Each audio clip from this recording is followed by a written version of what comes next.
Portions of this show are recorded.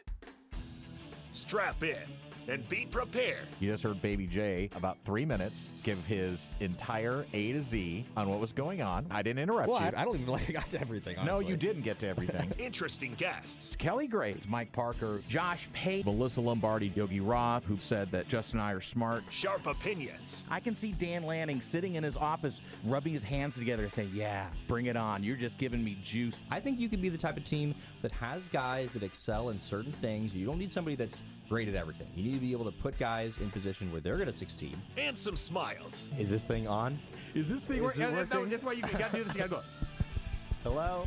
Hello? Testing, testing, it's like the little testing. girl in Nemo where she's tapping on the glass. Fishy! Fishy, wake up, Fishy! It's Danny Havel.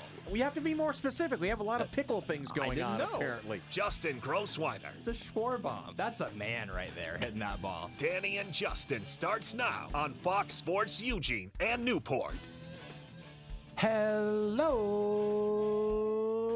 neighbors, and welcome high atop the Delta Triad in the Crystal Palace.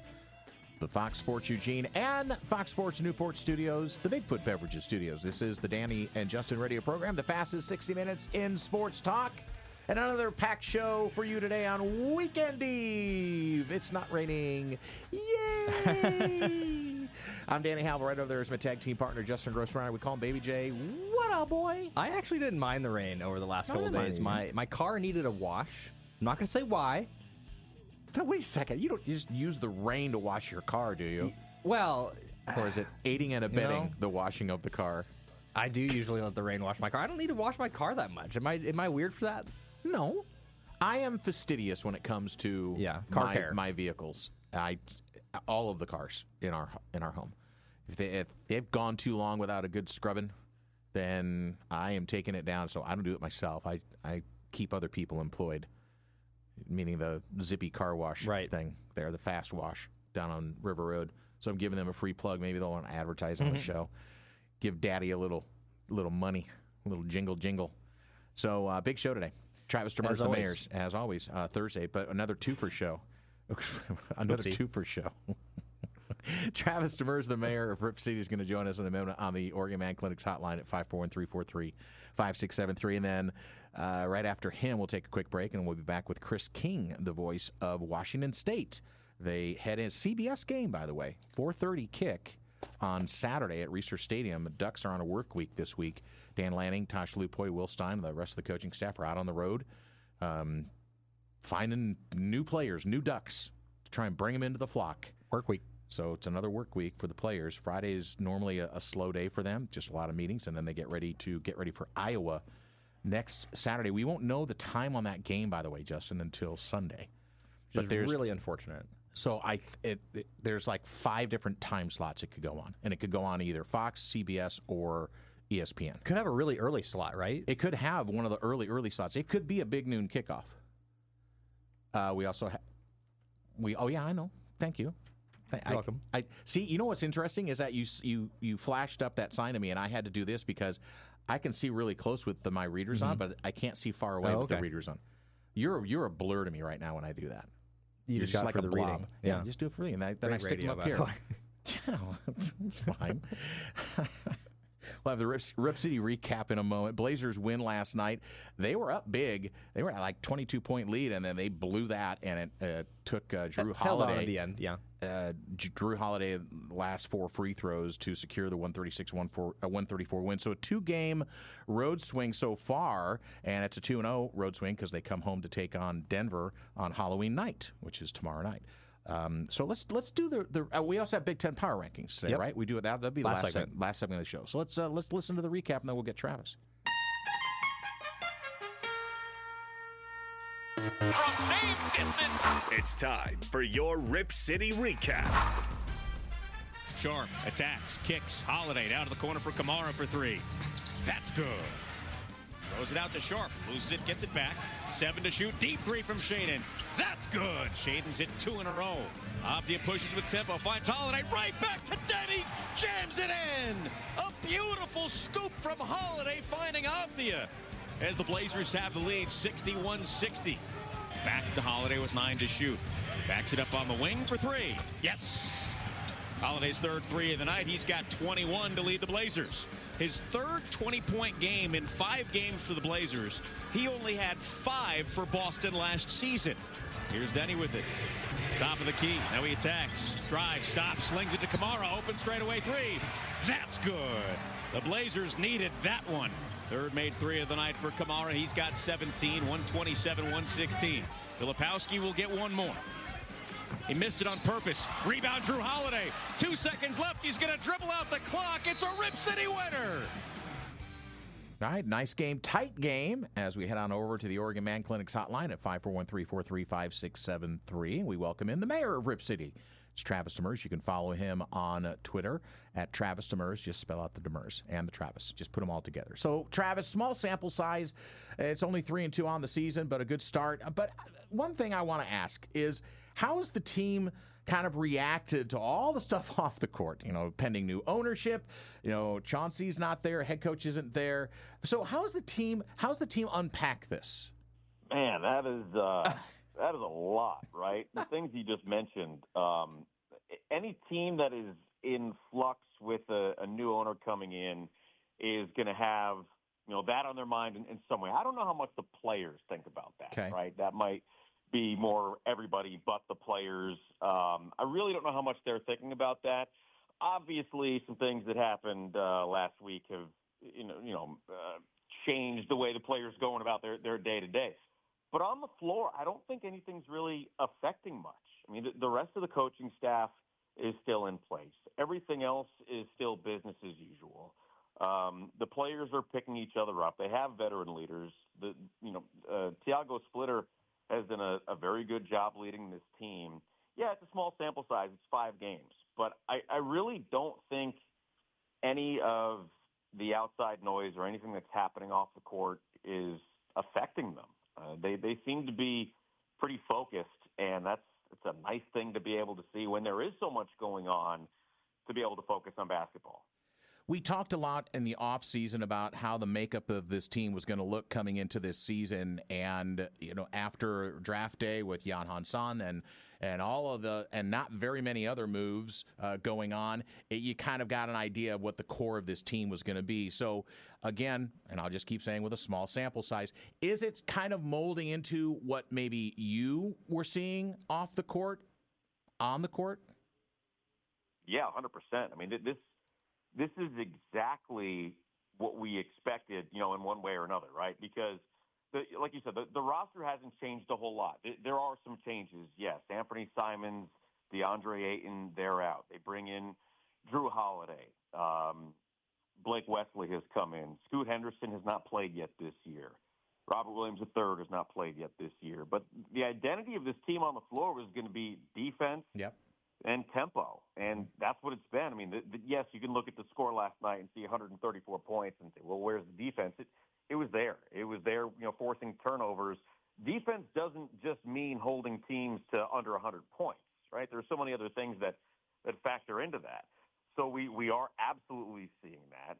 We are, without question, seeing the tempo and the pressure on both ends of the floor. All of those things, like that's exactly what I thought we were going to see. Were we expecting it to result in victories? I don't know. I mean, through 5 games of the season, the Blazers are 3-2, and the next couple of weeks, it's not getting any easier. So, we'll see how the larger sample size results in wins and losses. But in terms of style of play, yeah, this is exactly what I think most people expected inside the organization. And in terms of new additions, Drew Holiday, who you mentioned already, is one of those new additions. I think that he's been a really good piece for them so far. It seems like he's kind of that calming presence at times, especially late in games.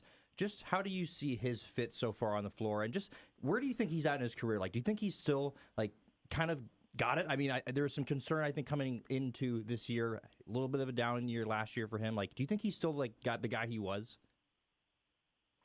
Well, at his age, no. He's not the same guy that he was at 25 or 28 or 30. But to your point about being a calming presence, it's funny because when I had Donovan Clingan as my post-game guest last night, I asked him that exact question and used that word, calming presence, when things are, struggling in the fourth quarter. I mean, they made 4 shots in the fourth quarter. Yeah. and gave up 12 points off of turnovers and allowed Utah to almost completely erase a 22-point deficit. Having Drew Holiday out there, though, he hit 4 big free throws late. He came up with some big plays. I don't think there's any question that he still has still has something left in the tank. And he's talked about this, that, be a star in your role. And in Boston, his role was to be, a role player. They had Jason Tatum. They had Jaylen Brown. They had Kristaps Porzingis. They didn't need him to be a superstar. They needed him to play defense, have assists, come up with big plays, be a veteran. And that's what he did. And now he's coming in and, last year he had 5 games of 20 points or more. This year he's got 3 in his first 5 games. He had 1 double-double all of last year, 1 game in double-digit assists. He's already done that in 5 games this year. And the calming presence that you talk about, he knows what to do when. He just makes veteran plays. And to have that with this team, it's both on the floor and it's both, that mentor role. And he's done all of that so far in 5 games. And I think he has been an absolutely brilliant addition to this team. And he's one of the older guys, one of the younger guys that just signed a contract extension, and there definitely was a lot of intrigue coming into the season. Shaedon Sharpe hasn't had the greatest start so far. What do you see going on with him right now? Yeah, I don't really make a whole lot of it, right? Because last year he was benched, taken out of the starting lineup. I don't know if benched is the right word because he was still playing. He was just taken out of the starting lineup because of his defense. His defense has been good. You watch him as a point-of-attack defender this year compared to last season, and it's night and day. I'm not saying he's going to go out and win, Defensive Player of the Year or be an all-defensive player, but he's a significantly better defensive player. And for him, balancing the defensive effort and what it takes away from your offensive game, I think is something that he needs to learn how to balance. And the other thing, too, is that, he struggled shooting the first 4 games of the year. Last night, he was better. He hit 4 3-pointers. He had hit 5 in the first 4 games. He just needs to find a groove. We know he can do it. We know he can get to the rim. He's more aggressive. I'm not worried about his shooting at all. It's all going to come around. Last year, we saw Denny Avdia really struggle through the first 10, 12 games of the season on the offensive end. And guess what? By the end of the year, he was, one of, if not the team's best offensive player. I'm not worried about Shaedon. The voice of the Blazers, the mayor of Rip City, it's Travis Demers joining us. You can follow him on Twitter, Travis Demers, Demers, and you can listen to him right here on Fox Sports Eugene, as we are the home of the Blazers in the Valley. So the Blazers come out, and again, only 5 games in, averaging 123 points a game, averaging 41 rebounds a game, averaging 27 assists a game. And that one kind of stands out to me. And you had mentioned Drew Holiday, and he has led the team in assists every single game out of the gate. He led them in points last night as well with 27. But I want to switch it over to Donovan Clingan, who's averaging 10 points and 9 rebounds, almost a double-double. His maturation from year 1 to year 2, what are you already seeing out of the gate from Donovan as he's getting 32 minutes a game? He knows where he's supposed to be on the floor, right? That's the biggest thing. But his finishing around the rim, he in the first half last night, I don't think he played a ton of minutes, and I think he only took 2 shots. But the ability for him to play through contact and finish around the rim, he really struggled in that last year. He got put back and he got offensive rebounds and he did those kinds of things. But the finishing within a couple of feet, he wasn't polished. And he was 20 years old. Of course he's not going to be polished with some of those things, but just that ability to be better in that regard. Yes, he's taking more threes, and that'll spread the floor out a little bit. But the confidence, the conditioning, he dropped some weight in the offseason and understands more about having an NBA body and what that means. But that confidence and finishing around the rim, to me, is the biggest improvement in his game. Nice homestand for the Blazers, which begins tomorrow evening against Denver on Halloween night, and then the Lakers come into town on Monday the 3rd, Wednesday the 5th. It's Oklahoma City before you're back out on the road for a while. Pack that bag. You're going to Miami, Orlando, New Orleans, Houston, and Dallas. I know that is right out of the gate one of the longer road trips you guys are going to take this season, right? Yeah, it is. Like in years past, I think 2 years ago, we had 2 7-game road trips we've had at least one 6-game road trip every year that I've been doing this. This year, the longest trip is 5 games, so I don't mind at all. This one that's coming up, though, we don't have any back-to-backs on that trip. Right. We get an extra day in Miami on the front end, which, sure, it sounds nice, but, when your kids forget what you look like, it's a long trip. Unfortunately, we get a lot of the road games out of the way in the first, third of the season. Cool. And for this team, the Blazers bench so far has been really interesting. One of the guys that I think was maybe not the most intriguing coming into the season, but I definitely think there was some questions about was Jeremy Grant and his role, and he has moved to the bench, but has played really well so far this season. How do you evaluate just his role now and just this bench overall in general? Because it seems like it has some depth. Well, he had the most points through 4 games off the bench of any player in the last decade plus. So that's a pretty good sign. He had kind of become the scapegoat for the fans, which wasn't entirely fair, but at the same time, he shot 37% from 2 last year. And he was the go-to scorer and was asked to do a lot of things that are just not part of his game, right? Now that this team is, more focused on shooting threes and scoring at the rim, like most teams in the NBA are these days, that fits right into his strengths. He's really good at getting to the rim and drawing fouls. He's a very good three-point shooter. Even with the struggles last year, he still shot 37%, and there's less pressure on him, right? So the fact that he can come in and come off the bench and go against the other team's second team and, and he's still closing games at times, he's been fantastic. He's been exactly what this team needed because they just didn't have any punch off the bench. So for him to come in and do the things that he's done, there are times where he's been their best offensive player. Mm-hmm. And it's really great to see because I like Jeremy a lot. He's a good dude. His teammates like him. I think there were a lot of things unfairly said about him last year. So now to see him having success, it's not just for him. They're okay, great. Thumbs up, Jeremy. Good job. Golf clap. This team really needs it too. Right. And one of the guys, I can't believe we really haven't talked about him too much yet, Denny Avdia. I mean, he's been really great this season. Obviously, he took a huge step last year. Dare I say he's been even better so far this season? Man, that's a great question. And it's funny that you say that, I can't believe we haven't talked about him much. I find myself when I'm doing the podcast with Chad that we've gotten, 35 minutes in and we barely mentioned Denny Avdia's name. It's because we're just I don't want to say we take it for granted, but we're used to doing what he's been doing. So talking about it is not the focal point because we know what he's going to give you on a nightly basis. He's been so impressive in every angle, right? He's scoring 20-plus points a night. He's getting assists. He's getting rebounds. He's getting to the free throw line. He's a leader on the floor. He's pushing the tempo. He's doing everything. And for him to start the season the way that he finished last year, questions of, what he gave you was on a team that wasn't trying to win, and there was not a whole lot of experience around him, so naturally he's going to take over and do all of those things.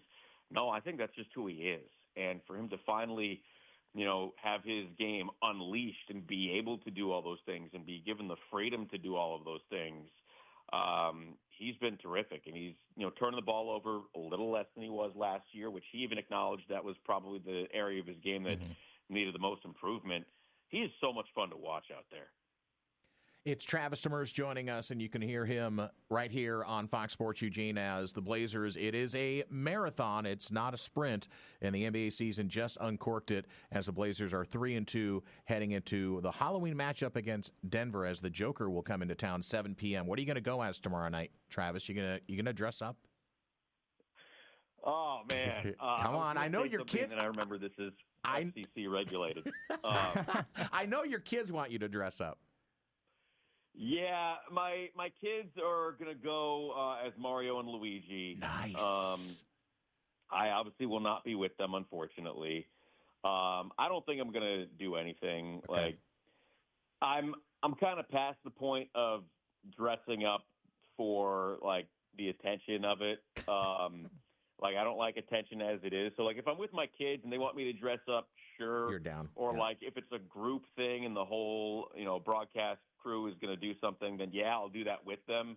but nobody's approached me as anything. So I'm just going to go as myself, which is scary enough. All right, one last question, and it's about off the floor as well. And you talked about during our interview with you today about Drew Holiday and when Baby J asked you the question about a calming presence. I want to talk about the other presence. And what are you seeing with Damian Lillard and especially these younger guys and being in that locker room, being around the team, and especially now trying to calm these waters with what could be something that could be overwhelming for some younger players in terms of we don't know which direction we're going except we go out and play ball.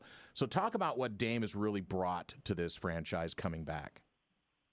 Well, I think just the fact that his name is associated with the team again means something, right? I mean, you guys saw what it was like in July when he came back, and there was the rally in downtown Portland and all of that. The fan base, number one, is just excited, even if he's not playing, the fact that he's back with the franchise. So that's certainly part of it. But in terms of the players, like his presence being there, he's not playing, right?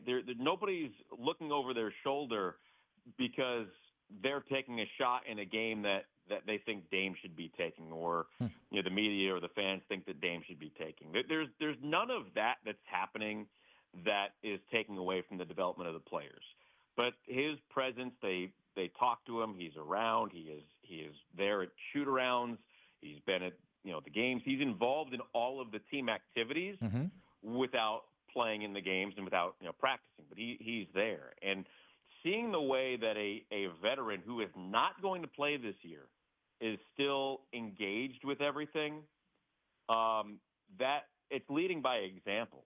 So in terms of, him being that guy that players can lean on and talk to and learn from, his existence and him doing what he does, that's teaching in itself. And there are so many things. And again, we're just a couple weeks into the season. We'll find out a lot more about that role, but he is just the fact that he is here and doing what he's doing, I think, speaks volumes. All right, buddy. Well, we look forward to now getting back into our regular cadence with you every week. We love having you on. You want to talk about a calm voice. We love listening to you, and have a great time tomorrow night.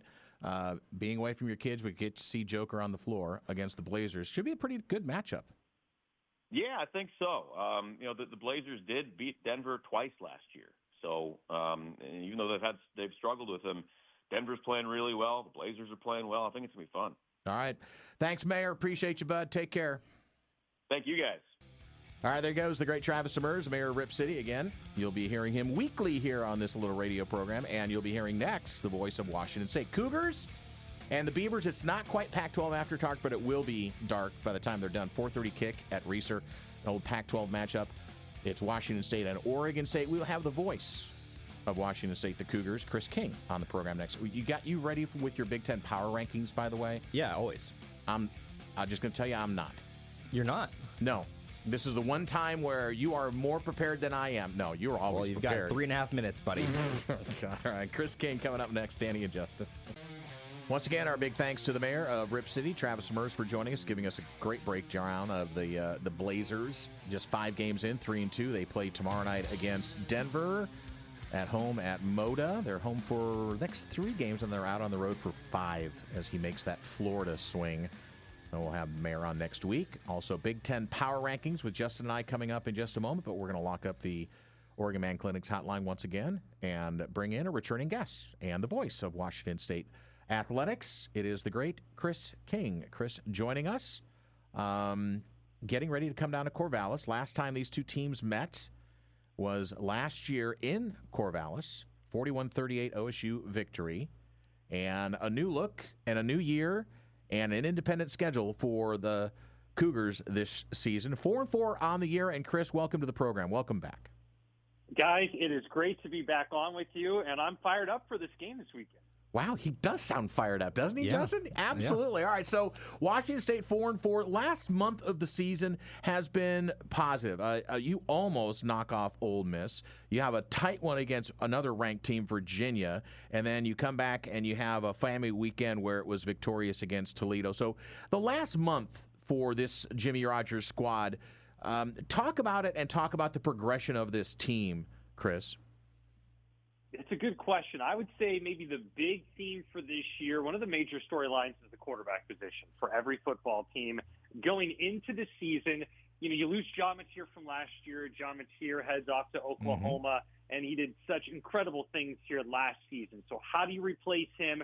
Well, he did not play in the bowl game last year for the Cougs. In the Holiday Bowl, this was a depleted WSU squad, and Zevi Eckhouse, his backup, stepped up, and that team that was very shorthanded took a top 25 team in Syracuse to the brink and ultimately lost. So I think a lot of folks kind of just under the impression Zevi stayed, that he would be the heir apparent. That's not the way the season began. Jackson Potter, a redshirt sophomore, a little more of that classic pocket passer, big body quarterback, won the job in fall camp, came out. He started the first 3 games of the year, and, he went 2-1. And that second game looks better and better as the season has gone on. That second game was a 36-13 win over San Diego State. That's San Diego State's only loss of the season. But things really kind of, hit a speed bump in North Texas. That was a tough game. There were 5 turnovers in the first half.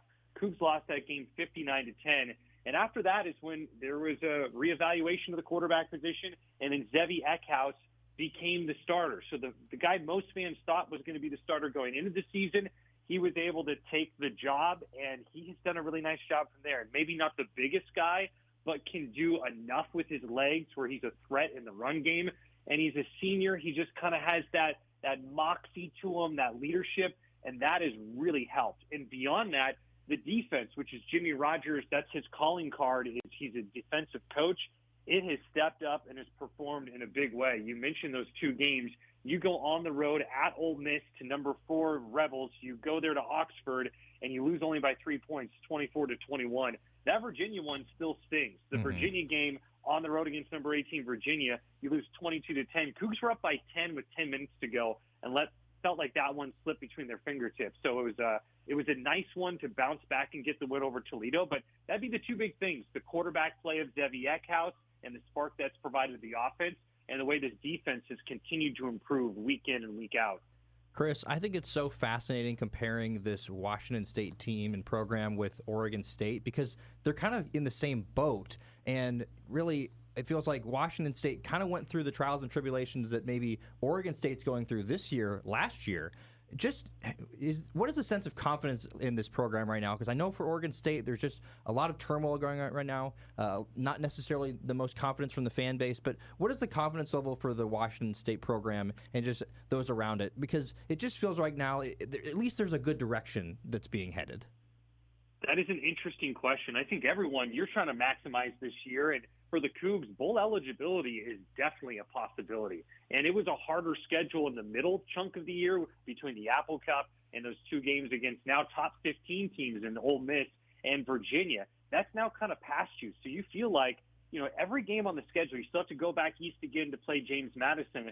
But every game at the schedule, you've played a harder opponent than who who is still left on the schedule. And it felt like Oregon State would be kind of that team that maybe in the process was going to be a year ahead of WSU going into this year. And who can seize that momentum going into the revamped Pac-12?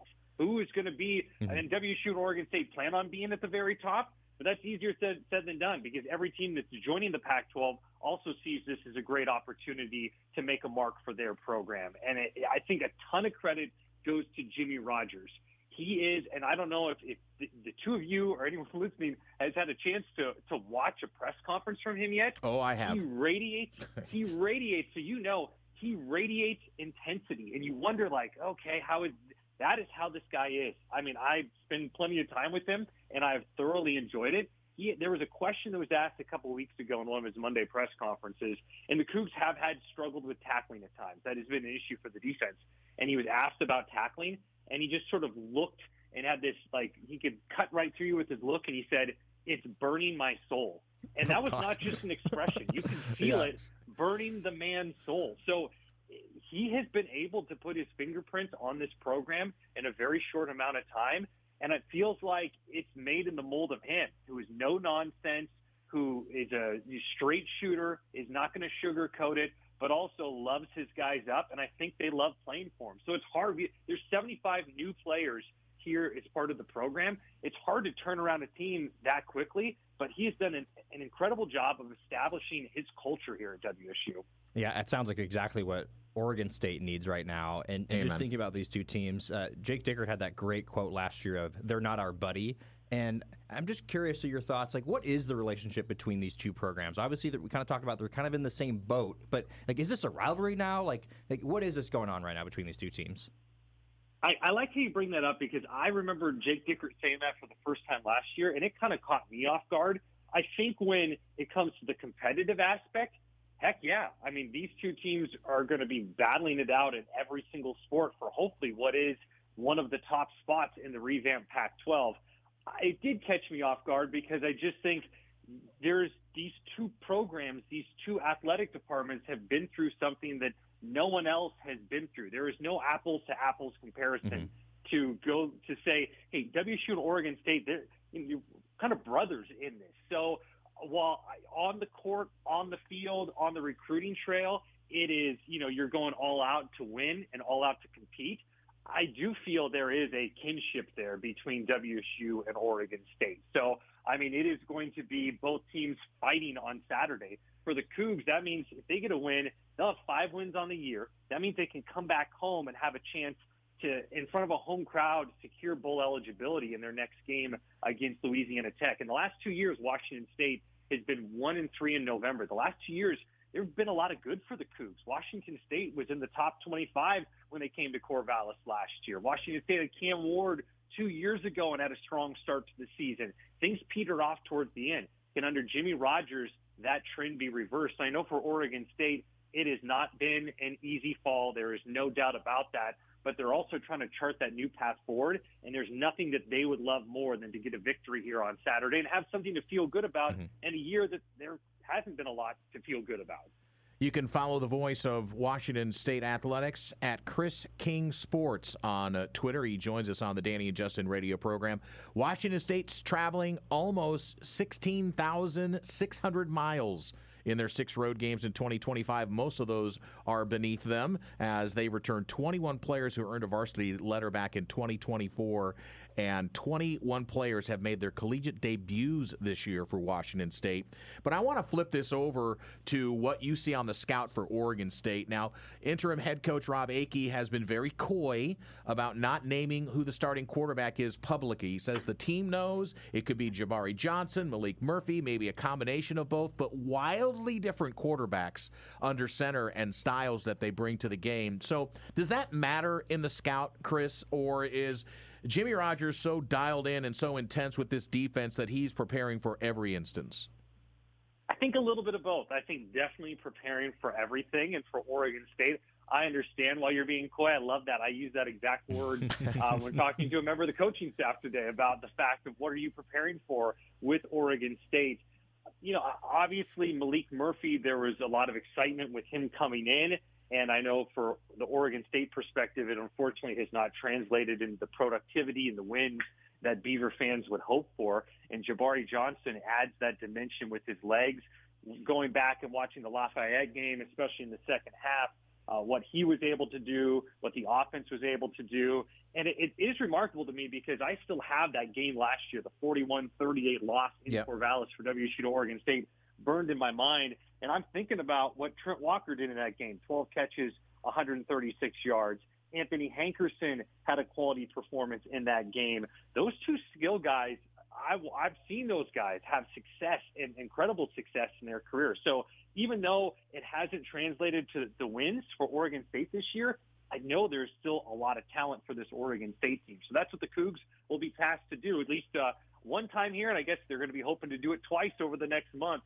To limit Oregon State from having their breakout game, their get-right game, at least against an opponent that's not Lafayette, be against WSU. Well, Saturday's kickoff at 4:30 is actually a non-conference game, is officially slated that way. The November 29th game up in the Palouse is going to be officially a Pac-12 contest for those who are keeping track at home. Let's talk about the Cougar offense a bit. You touched on the quarterback position, but I want to focus a little bit more on the rushing attack because last week, Washington State rushes for a season-high 162 yards, 4th straight game with 100-plus rushing yards, 2 touchdowns, first game in 2025 with multiple rushing touchdowns. and you score the most first-half points in any half this season. So there seems to be some forward momentum going for the offensive side of the football. And does Jimmy Rogers want to see that increase, that he wants to? Because coming from South Dakota State, they were a run. They pounded you with the football. Does he want to get back to that or stay with that? Definitely. And that's what he said in his introductory press conference. He said, hey, we want to be able to successfully run the football. Mm-hmm. And here at WSU, that's just not something that has happened in a while, whether Right. it has been what you've hoped to do and it just hasn't been consistent in maybe the last handful of years. And obviously under Mike Leach, it was just a totally different beast as far as what the running game meant to a team. And I'm thinking back in 2019, the Cougs had a 32-point lead in the third quarter over UCLA that they ended up losing that game. Late game leads, second half leads are going to feel different under Jimmy Rogers. In Colorado State, against San Diego State, last week against Toledo, it almost feels like this team can be a boa constructor where they're going to suffocate you. And even though if they're pounding it on the ground, they might not get a touchdown every single time, that's to give the defense, which has been so good, more chance to catch their breath and to be geared back up. It's a lot about field position. It's a lot about not turning the ball over. It's about playing complementary football. And so maybe there isn't as much flash or razzle-dazzle, but what allows you to go on the road and to take two top 20 teams to the brink in Ole Miss and Virginia? It's good defense. It's being able to run the football. And the running attack was not good early in the year. It really struggled early on. That's why WSU in the opener was almost upset by Idaho, but it has vastly improved. The guy who has emerged is that number one running back is Kirby Voorhees, a true north and south runner. He lowers his shoulder pads and drags guys along with him. And even though he hasn't had a 100-yard rushing game this year, every inch that he has picked up has been hard-earned yards. And then it's been Leo Pulalasi, who has been out there as well, a returning coup. They brought in 3 running backs from South Dakota State, and yet the returner in Leo Pulalasi, even with all that competition, has emerged as one of those top weapons in the backfield. So this running game has continued to improve, and you pointed out those stats, and that's something the Cougs are looking forward to keep that trend continuing coming up here on Saturday. Is that running game what the shortcomings have been in those big games on the road against those top teams? Because, man, we were watching those games, and we really thought the Cougs were going to win those ones, and it's just not quite there yet. So what's been the shortcoming for this team when they've had it? It's an interesting question. I would say in both of those games, there were really good stretches for the running game, but not being able to sustain that in the second half.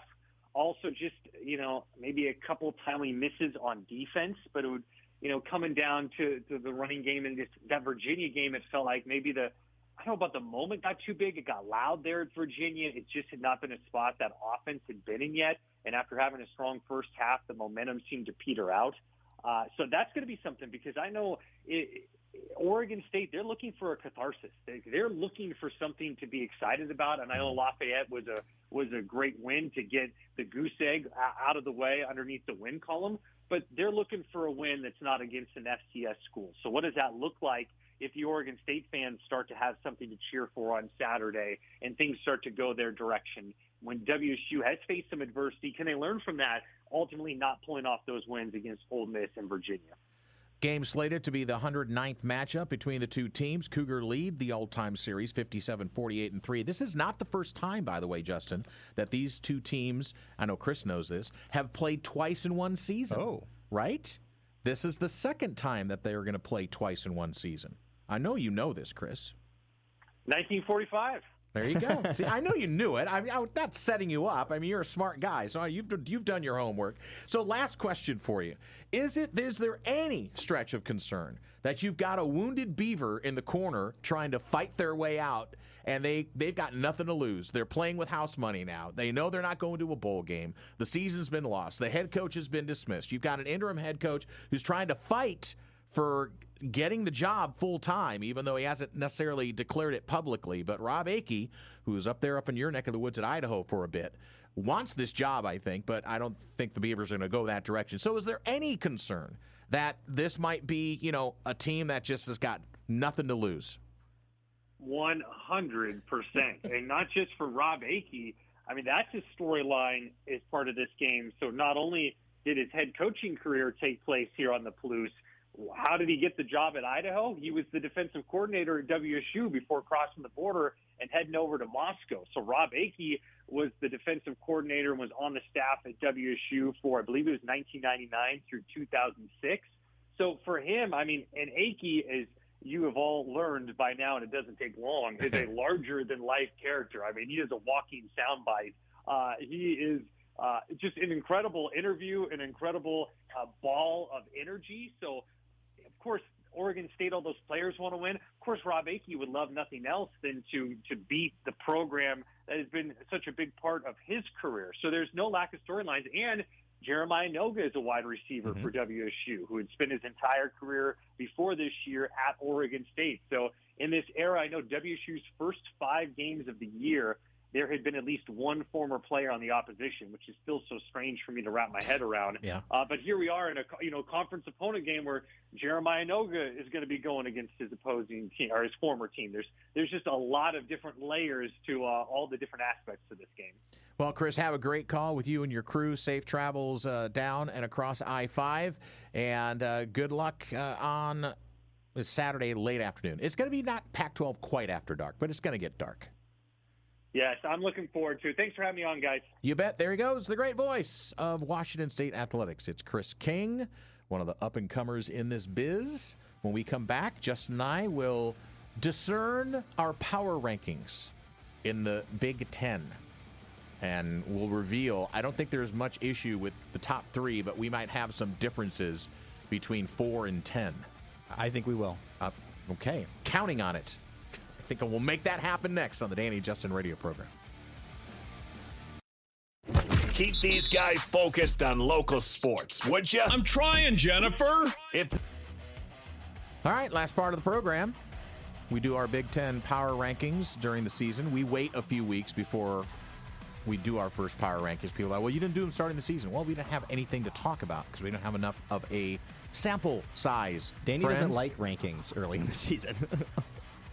I don't. Neither does my mom, though, reason. actually. She brought that up the other day. What did she say? She was just like, yeah, I don't know why we do any AP or any sort of rankings until like week 6 or something. I think there is a quiet majority of people that could care less if there's a number next to the name in the first month of the season. Literally, I think they could care less. Well, but it also brings a lot of attention, too. You have a number 1 versus number 2. That's going to bring a lot of eyes. If it's just, a program versus another program, certainly there's going to be attention, but... Let me just ask this: why, how that high ranking work out for Texas, Clemson. for Clemson, and for Penn State, LSU? Yeah. Let's just name them all off. Oh, you could do it every year. Absolutely, I completely agree. Ridiculous. I just think that we need to be more malleable. I like the rankings. I just think they need to be a little bit more. Great word. Yeah. All right, we do it this way: we do top 10, and then we muck everybody else 11 to 18. So here's my 11 to 18 this week, and there's probably a couple in here that are going to surprise you. Or maybe not. My 11 through 18, Minnesota, Maryland, UCLA, Penn State, Rutgers, Michigan State, Wisconsin, Purdue. Okay. Mine is Wisconsin, Purdue, Michigan State, Penn State, Rutgers, Maryland, Northwestern, and Minnesota. Okay, so this is where we have our first, not disagreement, but first, I'm sure you probably have Northwestern at like number 11. I've got Northwestern at number 10. Do you? 5-3 overall, 3-2 on the season. Their road loss to Nebraska, tough one, 28-21. They beat up on Penn State. Well, not beat up. They beat Penn State, kind of ushered James Franklin out the rest of the way out the door. They got a tough stretch coming up. Yeah. They have a tricky 2-game stretch now. Number 23 USC on a Friday night. Then they come back and host Michigan at Wrigley Field just 8 days later. Love that. Okay. Who do you got? I don't think Northwestern's bad. I think they're certainly a lot better than we thought they were. I just don't really think they've beaten anybody. Honestly, again, I could say 4 through 12. No, I totally you could agree. Put everything in the mix. I'm not disputing you. I'm just giving you reasons why I don't have them. What's your 10? These are not standings. That's why I have UCLA at number 10, even though they're 3 and 5. I know they just lost to Indiana. Indiana's really good. I had them in my number 10 last week, so I'm going to keep them number 10. I'm not going to give them criticism for losing to a good team. Who's your number 9? My number 9 is Nebraska, and that's simply because they have a record good enough where I feel like I can't leave them out of the top 10, but I don't really like them. Illinois is my number 9, and see, there's a team that's got a better conference record than Northwestern, but they're in my power rankings above Northwestern. A lot of promise in this season, but I'm not. I'm so conflicted on Illinois right now. It's hard not to be. I mean, they show up and then they don't show Jekyll up. and Hyde. Oh my goodness gracious! My number 8 team is Nebraska. So they're 6-2, 3-2, and they had that 7-point win over Northwestern. And by the way, Matt Rule just signed an extension to 2030. So now all this Matt Rule, the Penn State thing, off the table. Right. Well, it seemed like it was kind of far-fetched to begin with. My number 8 is USC. So they've been kind of one of those weird teams as well. But I think that they can play with anybody. They can lose to anybody. So I think that's probably going to happen. Number 8 spots right where I want them. Number 7. For me? Yeah. So I was going to have Illinois at number 8, but I'm going to have Illinois number 7 because they beat USC. So it only makes sense to have them over USC. I think that Illinois, like you kind of mentioned, that weird team that hard to pick up, but I think number 7 is a good spot. We have not agreed on 10, 9, 8, or 7 because I got number 7 Washington at 6-2 and 3-2. Now I'm not as impressed, unfortunately, with that 17-point win over Illinois. After seeing my eyeball test, do I believe in DeMond Williams Jr.? I don't know. 26 of 33, 280, 4 touchdowns, no interceptions. He toted it 10 times for 66 yards against Illinois. I just don't know about the Illinois defense. So I got them at 7. 6, I've got the next opponent for the Ducks. Both are on a bye this week. I got Iowa at 6. They're 6-2 and 4-1, and they routed Minnesota at home 41-3 their last time out. Who do you have at 6? So I have Washington. So I it's kind of on the trend of Washington beat Illinois beat USC. So it's kind of connecting the dots there a little bit, I guess. You got Washington at 6. Washington at 6. Who's got at 5? I have Michigan because Michigan beat Washington. Okay. And so it's kind of, again, the tracks are sort of being laid there. So I feel like Michigan's a little bit underrated right now. They're going to be a ranked team pretty soon. I think Washington as well will be ranked fairly soon. USC, I've got them at 5. And now the schedule is going to be interesting for them the rest of the way because they have very comfortable games in that friendly opening stretch. Then they played Illinois a loss, Michigan a win, Notre Dame a loss. And they've got Oregon still on the schedule. That'll be the last home game for the Ducks this season. In the regular season, I've got Michigan at 4. Kind of a lackluster win on the road against Michigan State, just 31-20. And that was a closer game. They're toting the ball hard, 5.6 yards per carry. So that run game will run Michigan. So I've got them at 4. Who you got at 4? I have Iowa. Yeah, I have Iowa. So I think that the next team Oregon plays is going to be right next another to top 4 team. Yeah. Okay. So you want to do the top 3 again in order? Let's do it. Ready? Oregon, Indiana, Ohio State. Yeah, I mean, you have to. That's it. And so that's the way it's going to stay. And again, could we agree? Now, maybe there's not as much separation between Oregon and Indiana. I'm not sure. I think there is. I think the top 3 are by far the cream of the crop. And Indiana just keeps surprising me every single week. Are we going to stop, selling Kurt Cignetti short? I think we should. I think we should stop listening to people that are saying that if they had Alabama's schedule, that they would have multiple losses on the season. Pshaw. Ryan Finnbaum. I'm sorry. If you listen to him, okay, don't get me started. Don't get me started on those guys down there. Do not. I got fired from the bank today. A woman asked me to check her balance, so I pushed her. Dad jokes. Baby J, are you free tomorrow? Maybe. Depends. Well, the answer is no. I'm expensive. Sorry. Not free. I'm expensive. No such thing as a free lunch. Huh? No such thing as a free lunch. Okay, hold on a second. Do I have time for one more real quick? Sure. Do you want to do another? I'm going to do the bet again? No, we're not going to do the bet again. But I want to read this one because I felt that one was flat. This one's better. Okay. Okay. I was diagnosed with a chronic fear of giants. Okay. It's called fee-fi-phobia. Fee-fi-phobia. Yeah. All right. Tomorrow on the program, it's a Friday. Guess what tomorrow is? It's Friday. Woo-hoo. We do big bets tomorrow. And a chance, again, for you, the fan base, to win. I want everyone to go to Bigger Bets right now. Go and subscribe Bigger Bets on Twitter.